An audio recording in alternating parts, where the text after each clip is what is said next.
ఆదర్శ గ్రౌండ్ లో బాణసంచా అమ్మకాలకు అనుమతులు ఇవ్వకూడదని కార్పొరేటర్ భూపతిరాజు సుజాత స్పష్టం చేశారు. సమీప నిర్మాతలు, సంఘాలు వినాయక వాణిజ్య కార్యకలాపాల పేరుతో ప్రభుత్వ ప్రదేశాల్లో అవ్యవస్థాకరంగా అమ్మకాలు, స్థల వినియోగానికి అనుమతులు ఇస్తే నియమాలకు ఎదురు వెళ్లడమేనని, ఎవరైతే ఇలాంటి అనుమతులను ఇచ్చేందుకు ప్రయత్నిస్తే అధికారులపై కేసులు పెట్టి చర్యలు తీసుకుంటామని హెచ్చరించారు. ఆదర్శ గ్రౌండ్ ప్రజాహితం, క్రీడల సమారోహాల నిర్వహణకు, నకిలీ కమర్షియల్ వినియోగం కాకుండా వేడుకలు, క్రీడా, సాంస్కృతిక కార్యక్రమాలకు ఉపయోగించాల్సిందని కార్పొరేటర్ సూచించారు.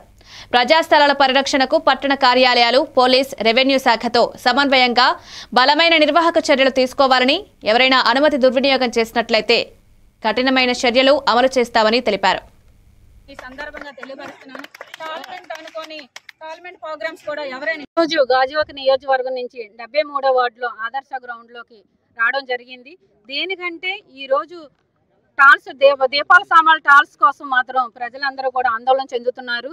దేనికంటే ఆందోళన చెందేది గతంలోనే కార్పొరేటర్గా నేను కూడా మాట ఇచ్చాను, ఫైర్ ఆఫీసర్లు మాట ఇచ్చారు, పోర్టు సిఏ గారు చెప్పారు. ఈసారితో లాస్ట్, గతంతో లాస్ట్, నెక్స్ట్ ఇయర్ నుంచి మీరు పెట్టకూడదు.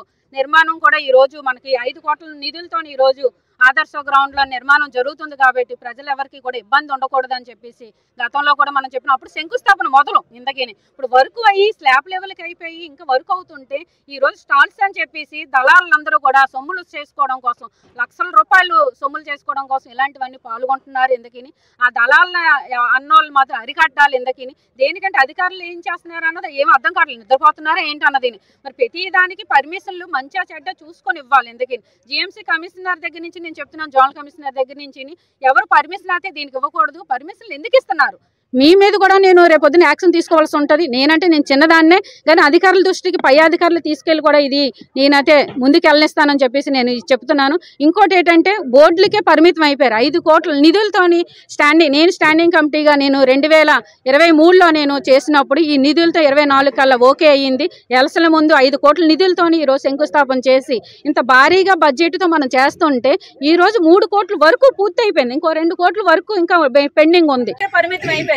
ఈ రోజు చిన్న స్థాయిలోనే ఒక కార్పొరేటర్ చేసిందంటే కొంతమంది కుళ్ళుతో కూడా ఉన్నారు చాలా మంది. ఎందుకని కానీ కుళ్ళుతో ఎంతమంది మంచి ప్రజలకి నాకు మాట ఇచ్చారు, ప్రజల మాట నిలబెట్టుకున్నది నేను భూపతిరాజు సుజాతగా నిలబడాలని చెప్పి ఉద్దేశం మీద ఈ రోజు ఈ సందర్భంగా తెలియపరుస్తున్నాను.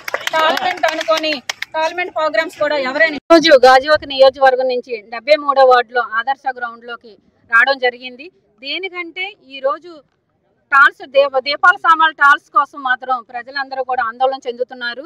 దేనికంటే ఆందోళన చెందేది గతంలోనే కార్పొరేటర్గా నేను కూడా మాట ఇచ్చాను, ఫైర్ ఆఫీసర్లు మాట ఇచ్చారు, పోర్టు సిఏ గారు చెప్పారు. ఈసారితో లాస్ట్, గతంతో లాస్ట్, నెక్స్ట్ ఇయర్ నుంచి మీరు పెట్టకూడదు. నిర్మాణం కూడా ఈ రోజు మనకి 5 కోట్ల నిధులతో ఈ రోజు